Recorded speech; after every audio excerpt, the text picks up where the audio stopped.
Gopal sir, 20 फरवरी से लगातार आज तक आप लोग जंतर मंतर पे बैठे हुए हो, सरकार की तरफ से क्या संदेश है? आज 184 डेज हो गया है।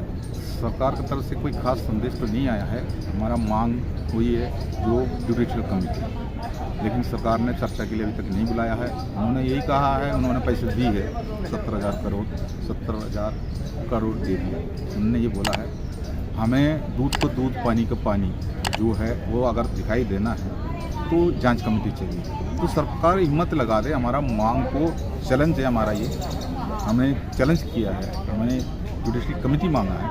सरकार जुडिशरी कमेटी दे दे, उसके बाद जो भी हुआ है दूध का दूध पानी का पानी जो है वो दिखाई। गोपाल सर, एक मेमोरेंडम गया हुआ है, आप लोगों का फ्री इलाज करती है सरकार, केंद्र सरकार।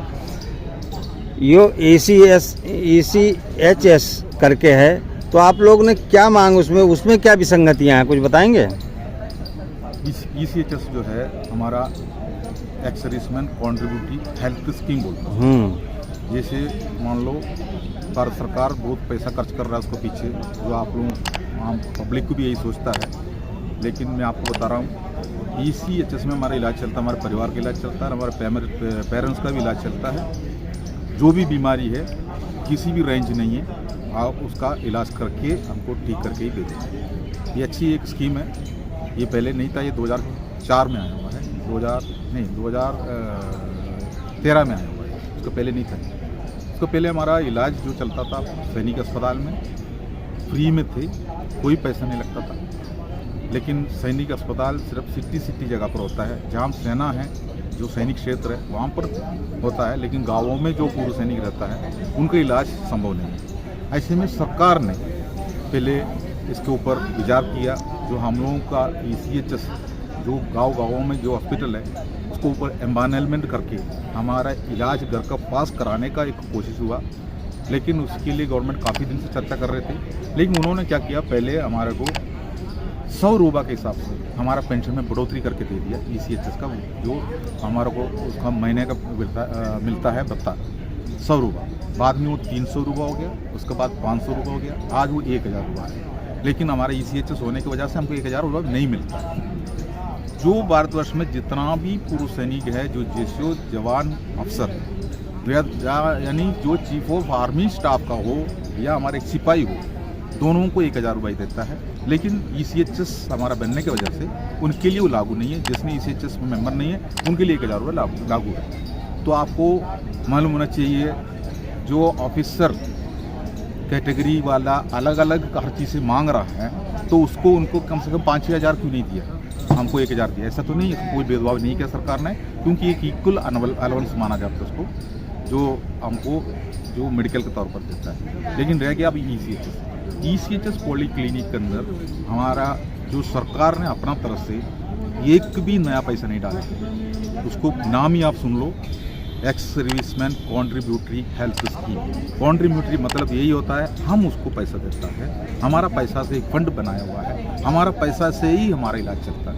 जो आपको जो देर बता रहा हूँ, जो सिपाही से लेकर जो हवलदार तक जो रैंक से रिटायरमेंट होता है, उनसे जब हम रिटायरमेंट होता है उसी टाइम हमसे 35,000 रुपये लिया जाता है वन टाइम। उसके बाद लाइफ लॉन्ग हमारा 1000 रुपये महीने में जो हमारा बनता है वो कटौती किया जाता है। उसके बाद जो सुबेदार जो JSO रैंक हमारा है, उनसे 65,000 रुपीज़ लिया जाता है, मतलब वन टाइम। उसका भी 1000 रुपये हर महीना लाइफ लाइन पे कटौती किया जाता है, मतलब पेंशन से वापस लिया जाता है। अफसरों के लिए 1,10,000 रुपये लिया जाता है, उनको भी 1000 रुपये लाइफ लाइन कटौती किया जाता है। तो मान लो हमारा 6000 आदमी एक महीने में पेंशन होता है। 6000 आदमी में कम से कम 5,500 सिपाही से लेकर हवलदार तक है। जो हमारा जो 30,000 रुपये इंडू वो 5.5 आप करके देखना, 1 तारीख को सरकार के पास वन टाइम कॉन्ट्रीब्यूशन कितना मिला, हर महीने में होता है, ये हर महीने में आता है। उसी जैसा 65,000 रुपीज़ लेने वाला हमारा JSO का और हमारा अफसर 1,10,000 रुपये लेना अफसर का।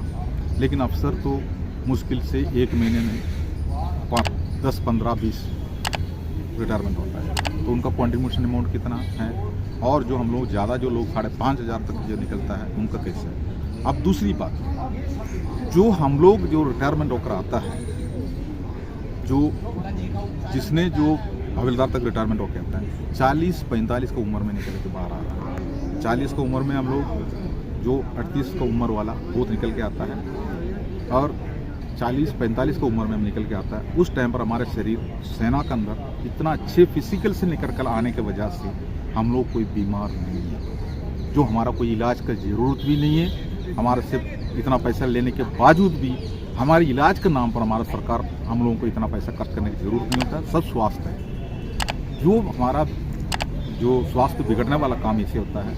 फौज का वो मेंटेनेंस जो हमने करके रखा है, जो हमारा फिजिकल, वो बाहर आने के बाद हमसे हो नहीं पाएंगे। इसलिए नहीं हो पाएंगे, हमारे पास एक फिक्सर नौकरी नहीं है। हम कोई चौकीदारी करना शुरू कर देंगे तो चौकीदारी की नौकरी 3 शिफ्ट में आपको पता है।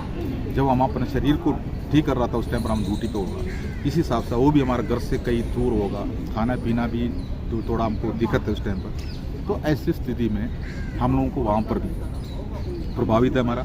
तो हमारा बीमारी वगैरह जो शुरू होता है 60 की उम्र में, तब तक के लिए हमारा 40 की उम्र में दिया हुआ जो ECHS में दिया हुआ कंट्रीब्यूशन कितना करोड़ बन गया होगा, आप जानते होगा इसका। सर एक सवाल और बनता है, आप लोगों को कैंटीन के अंदर सामान मिलता है, उस पर टैक्स फ्री सामान मिलता है, उसमें भी आप विसंगतियां बता रहे हैं। कैंटीन के अंदर टैक्स फ्री सामान मिलता है, पब्लिक को पता है इसके बारे में। सारी चीजें फ्री में मिलती हैं। कैंटीन के अंदर अफसर के लिए हमारे लिए भेदभाव करके रखा है, जो कि अब जो हमारा जो अल्लाह बोल कार्यक्रम में हमारा एक घोड़ा आपने देखा है। अगर कैंटीन के अंदर सामान का कीमत सभी के लिए एक ही है तो फिर वहाँ जो अलग अलग रैंकों के लिए अलग अलग क्यों? अभी मान लो सेना के अंदर जो गाड़ियाँ, हमारा जो गाड़ी चल रहा है, जो तोप का गाड़ी हो या कोई भी हो सेना के अंदर जो भी इक्विपमेंट है, मान लो रोड रोलर चल रहा हो या क्रेन चल रहा हो या गाड़ी चल रहा हो या टटरा चल रहा हो और बड़ा बड़ा गाड़ियाँ फाइटिंग व्हीकल चल रहा हो, ये को कौन चलाता है? जिससे जवान चलाता है, कोई अफसर नहीं चलाता है। ये हमारा ट्रेड होता है, इसका हमारा ट्रेनिंग भी होता है। लेकिन सेना का अफसरों का गाड़ी भी हम चलाता है, उनको हम लेके जाकर छोड़ता, वो हमारा कभी उनका वो ड्राइवर तो नहीं बनेंगे, हम तो ड्राइवर हैं। ऐसी स्थिति में बाहर आने के बाद हमको हमारे रोजी रोटी के लिए भी हम कभी वो एक गाड़ी भी ले सकता है, क्योंकि हम लोगों ने सीख किया है। तो ऐसे में हम गाड़ी लेने के लिए जाता है तो वहाँ भेदभाव है। हमारे लिए गाड़ी सर्विस के दौरान एक ले सकता है और रिटायरमेंट होने के बाद भी एक ले सकता है। तो वही 7 साल का गैप करना हमको, मतलब सर्विस में रहते टाइम पर आप गाड़ी ले भी नहीं सकता है, क्योंकि हम गाड़ी में नहीं घूम सकते। और बाहर आने के बाद गाड़ी की ज़रूरत पड़ता है, हो सकता है हमारे रोजी रोटी के लिए, नहीं तो फिर हमारा घर पे हम अपने काम करेंगे। लेकिन हम गाड़ी लेने के लिए जा रहा है तो वहाँ बोलता है अफसरों के लिए कितना भी बड़ा गाड़ी चाहिए तो ले सकता है, कितना सीसी का भी ले सकता है, 20 लाख का 25 लाख का ले सकता है, लेकिन जवान के लिए केवल 5 या 7 लाख के अंदर गाड़ी खरीदना है। तो आप बताइए, अगर एक गाड़ी हम खरीद रहा है, गाड़ी पर सेफ्टी प्रिकॉशंस होता है, जो एयरबैग्स होता है, कई चीज़ें होता है। अगर वो पैसा कीमत आपने ज़्यादा देंगे तभी तो सेफ्टी आपका उसमें। तो हम लोगों को बोलता 7 लाख तक का गाड़ी ले लो, तो हम सेफ्टी कम वाला गाड़ी ले लेंगे। तो क्या हमारा सेफ्टी ज़रूरत नहीं है क्या? तो अफसरों को सेफ्टी चाहिए क्या? और अफसरों के लिए जितना भी गाड़ी जब भी चाहिए तो ले सकता है, उनके लिए कोई रोक नहीं है, रोक नहीं। तो ये भेदभाव कैंटीन में क्यों लाया?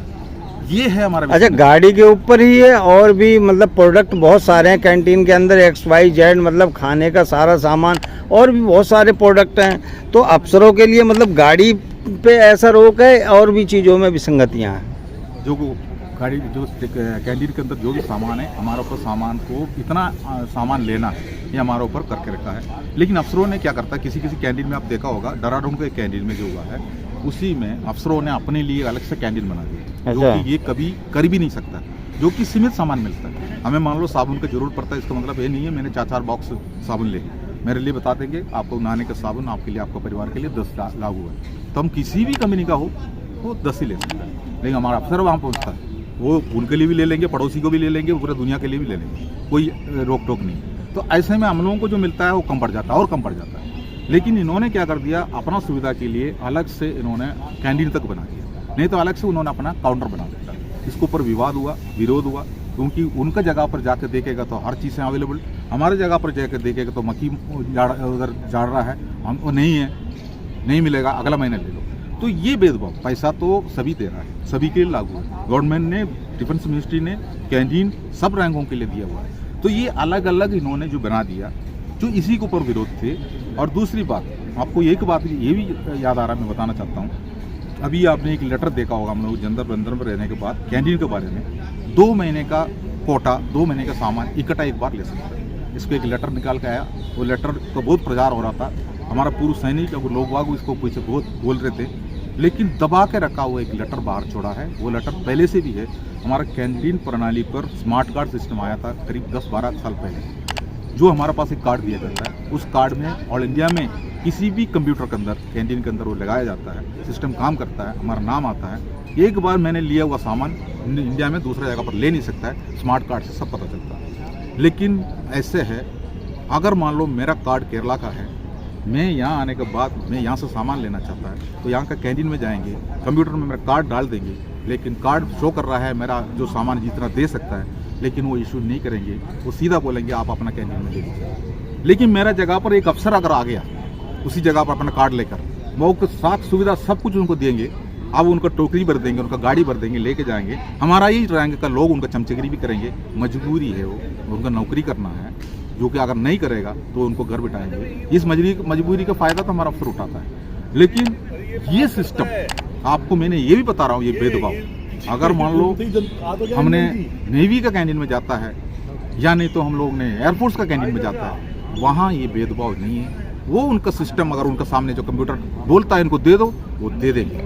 लेकिन आर्मी में इसी जैसा ये लेटर, ये जो हमारा स्मार्ट कार्ड बनने के बाद 2 महीने का कोटा भी हमको लेने का अधिकार थे, लेकिन इन्होंने उस लेटर को दबा के इनको 1 महीना ही दिया, दूसरे जगह पर सामान नहीं देना करके अपना तरीका का एक दबाव बना कर रखा। आर्मी के कैंटीनों में किसी दूर दूर से आने वालों को कोई भी सामान नहीं मिलता है। तो ऐसे में जो ये लेटर जंतर मंतर का आवाज़ उठना शुरू हो गया, तो दबा के रखा हुआ एक लेटर को उन्होंने बाहर का रास्ता दिखा दिया, मतलब विवाद को थोड़ा कम कर दे, जो कि सरकार भी थोड़ा देखना शुरू कर दिया।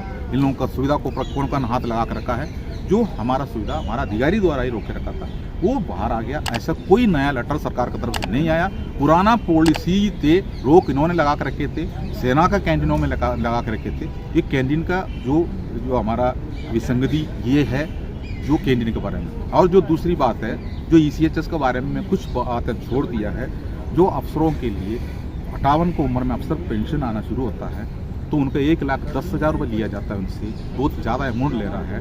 लेकिन उनका बीमारी भी उसी दिन शुरू हो गया है, जो कि वो लाइफस्टाइल बीमारी उसी टाइम पर शुरू हो जाता है। अफसरों ने अपना इलाज में उसको इस्तेमाल भी करता है, लेकिन उनको पॉलीक्लिनिक में उनके लिए अलग से पे वार्ड्स का बंदोबस्त किया है। वो बोला हमने पैसा ज़्यादा दिया, पैसा उनको ज़्यादा नहीं है, उनका इलाज उसी दिन से शुरू है। हम 40 की उम्र में निकल कर हमने पैसा जो 60 साल का उम्र तक पहुँचने तक हमारा पैसा बोनस में सरकार के पास जमा होता है। इसलिए सरकार ने ये सोच के उनसे ज़्यादा लिया पैसा, इससे 1,10,000 इसलिए लिया कंट्रीब्यूशन में, लेकिन महीने का 1,000 रुपये ये सबके लिए, उन्हीं से भी 1,000 काटता है, हमसे भी 1,000 काटता है। अगर आप बोल लो 30 लाख पूर्व सैनिकों का पैसा 1,000 रुपये एक तारीख के कितना अरब करोड़ बनता है, और उसी जैसा 6,000 आदमी पेंशन होकर आता है, तो उसी में 5,500 आदमी जेसीओ जवान आ रहा है, तो उनका कितना पैसा बनता है एक महीने में, एक तारीख को अरब करोड़ पैसा वहाँ बनता है। लेकिन अफसरों ने हमें धोखा देके, सरकार का धोखा देके, हमारा संज्ञाबल दिखा के, हमें बेवकूफ़ बना के सरकार के सामने बैठ के अपने लिए फ़ायदा लिया। उन्होंने कैंटीन जो अपना ECHS सुविधा में, उनको तो उनका रोज़ उनका बीमारी वो ठीक करने के लिए चला जाता है, वो सुविधा के साथ जाता है। सेना के अंदर जो हॉस्पिटल होता है उसमें तो जेसीओ वार्ड, अफसर फैमिली वार्ड, ये सब चीज़ें अलग अलग होता है। लेकिन सिविल अस्पताल में हमारा इलाज चल रहा है, उसकी एनवायरमेंट हॉस्पिटल बोलता है, उसका पैसा सरकार द्वारा किया जाता है, कंट्रीब्यूटिव फंड से दिया जाता है, हमारा ही फंड है। जो उसी जगह पर अफसरों के लिए एक अलग सुविधा, अफसरों के लिए अलग सुविधा को कोई ज़रूरत नहीं है, जो कि वो उन्होंने धोखा देके, जो सरकार के पास धोखा देके, जो हम लोगों के बारे में हमारा कंधा इस्तेमाल करके गिनती करा के लिया है। ये सब विसंगति हम सरकार का सामने रखने के लिए federation of veteran association, JCO जवान का संगठन शुरू हुआ है। यहाँ देशीय संगठन पहले से भी यहाँ मौजूद है, 5 संगठन है। अफसर जेसीओ जवान का साथ में सरकार का साथ बात करते थे।